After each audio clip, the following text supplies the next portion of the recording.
Agriculture, urbanization, and industrialization. Due to these activities, evaporation has increased in certain parts of the globe. Additionally, river flows, precipitation patterns, and groundwater recharge have also resorted to changes caused by these certain activities, resulting into increase in runoffs and erosion to soils near waterways. But what do these activities mostly affect? Answer: the water cycle. The Philippines, according to research, is one of the world's worst plastic polluters in the whole world, with hundreds of thousands of plastic being thrown in the city's rivers. Additionally, approximately 0.7 million tons of plastic waste evaporates into the river waters from Manila-based coastal line per year.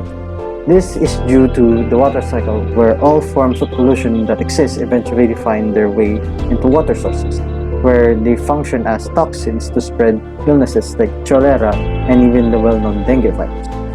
In the most basic sense, water is defined to be a transparent, tasteless, and odorless substance composed of the elements hydrogen and oxygen.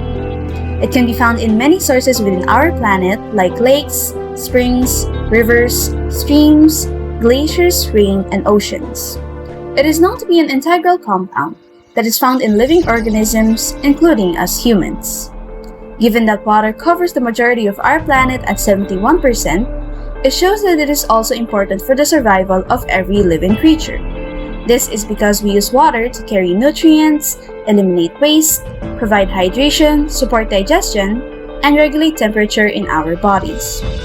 Other than that, water supports the survival and development of animals and plants from varying habitats such as wetlands, grasslands, forests, mountains, and more. Water cycle, also called hydrologic cycle, is a cycle that involves the continuous circulation of water in the Earth's atmosphere system. Of the many processes involved in the water cycle, the most important are evaporation, transpiration, condensation, precipitation, and runoff. The total amount of water within the cycle remains essentially constant. The ecological reservoir and the water cycle are closely related, establishing an essential symbiotic interaction. The water cycle ensures that fresh water is available for plants, animals, and human populations by supplying it to ecological reservoirs, including lakes, rivers, wetlands, and subterranean aquifers. The water cycle is essential for sustaining life on Earth.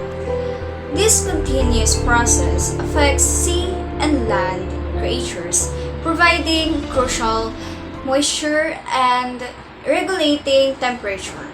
Precipitation replenishes water bodies and supports terrestrial and aquatic ecosystems.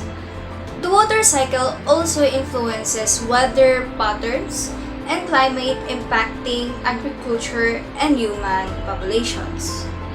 Disruptions to this cycle have far-reaching consequences for all living creatures, highlighting the need to understand and preserve this vital natural process. Invasive species are non-native organisms that are introduced into an ecosystem and have a negative impact on native species and the environment. These species have a potential to harm ecological reservoirs such as lakes, rivers, and wetlands in the water cycle. Some examples of invasive species are bighead and silver carp in North America, wherein their rapid proliferation and high feeding rates have caused competition with native species and disrupted the food web dynamics. Another is the water hyacinth floating aquatic plant in South America that can disrupt habitats if it continues to grow out of control.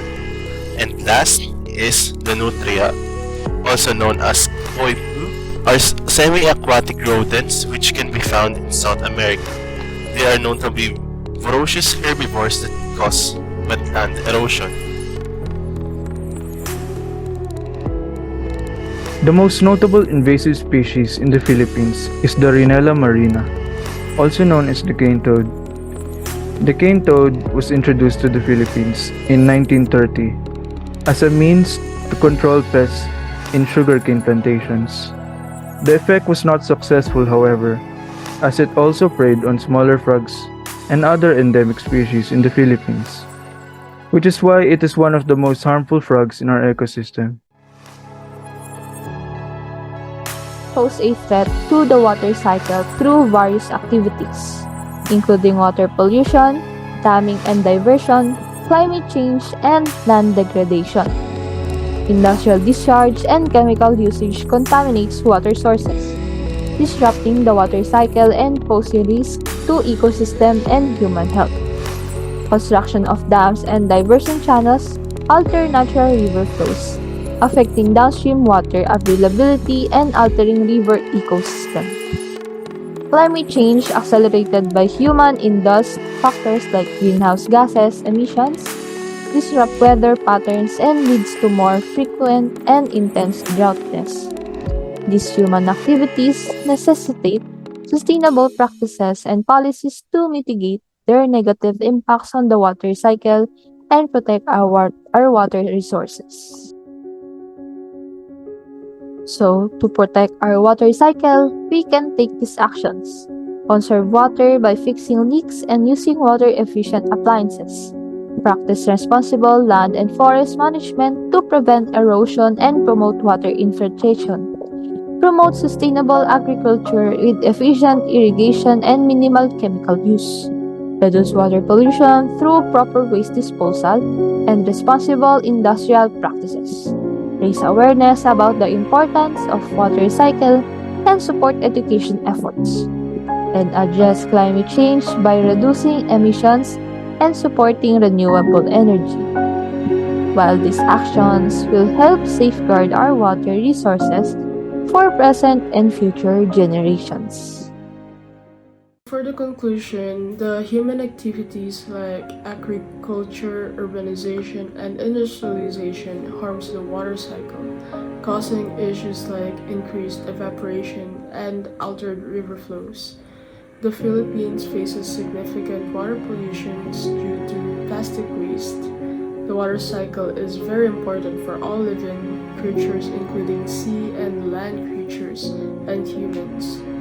Invasive species threatens the ecological reservoirs by disrupting ecosystems. Human activities like water pollution, damming, climate change, and land degradation pose risk to the water cycle and lead to sustainable solutions.